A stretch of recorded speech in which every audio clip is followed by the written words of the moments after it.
George, I'm 23 years old and I'm from New Zealand. And this is my dad, my mum. Chloe had an abscessed tooth and she went to the dentist. The dentist extracted the tooth and she came back home and she was feeling okay for a day or so, but then her whole face got infected. Her face swelled up out here like this. We went back and talked to the dentist and they gave us some antibiotics to help clear that up. That didn't work too well, so they gave her a couple of courses of these antibiotics and different ones to clear the infection up. The infection was quite severe and that it travelled up quite high, and here you can see it.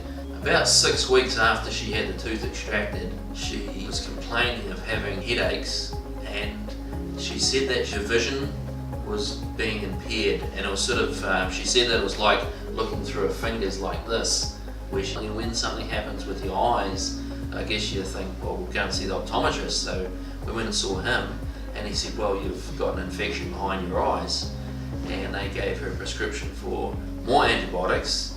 About 3 days later, Chloe was on a sports field playing soccer. She was just slowing down, couldn't really do much, and then she stopped and stood still, and suddenly she dropped to the ground, shaking violently.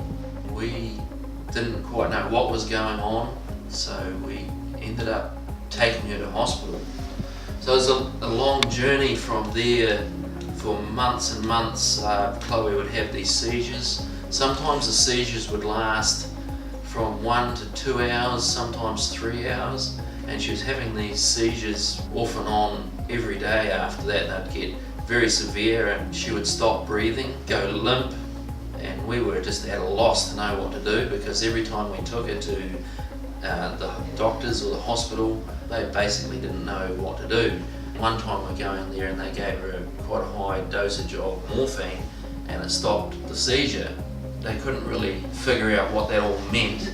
Cut a long story short, it turns out, basically said there was nothing wrong with her and nothing could be done for her. We took her out of the hospital that she was in because we didn't feel like we were getting anywhere.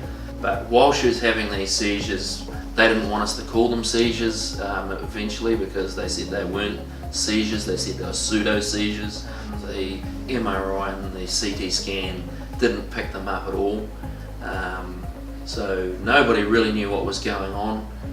We were advised to get psychiatrists to come and see Chloe because they felt there was something. It wasn't a medical thing as such, it was more a psychological problem that she was having.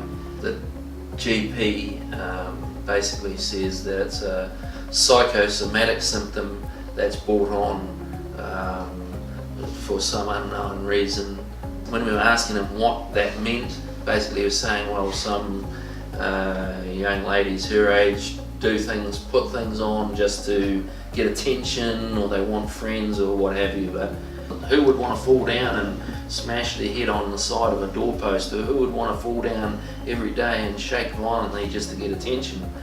We felt pretty sure that we knew our daughter. We didn't feel that was right. We felt that the general dentist had done something that had damaged her. The whole time we kept telling them that we were sure it was because of when the tooth got extracted.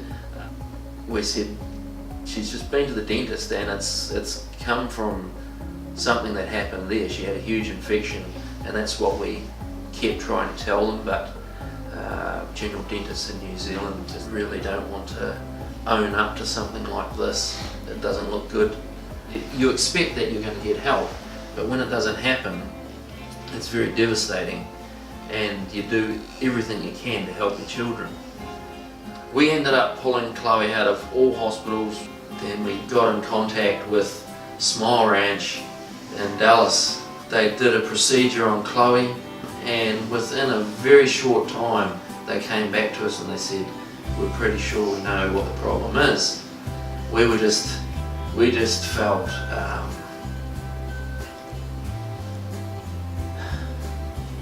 we just felt really grateful that after 2 years of searching, there's somebody that could help us. It was like a miracle. the people here at Smile Ranch have been just awesome. Just so grateful that there's somebody that would actually listen, somebody that would take the time to help us. It's what people need. Like when I go home, I'm just going to tell all my friends about it because I do not want them to end up with what I had eventually. I mean, it was just wrong the way it happened. You read about stories like this from people with cancer or all sorts of things. Say in a Reader's Digest, you read stories like this and you think, oh, it's not. You don't think it's going to happen to your family, but when it does, it's serious. When it happens, it's serious. I really love Dr. Abramczyk. She's a really wonderful person. She's really caring, thoughtful. She listens to you. She will always be there for you if you need help. And I really feel that if this ever happens to anybody, they should come and see her. She's going to do a really good job, whatever she does. She is just wonderful.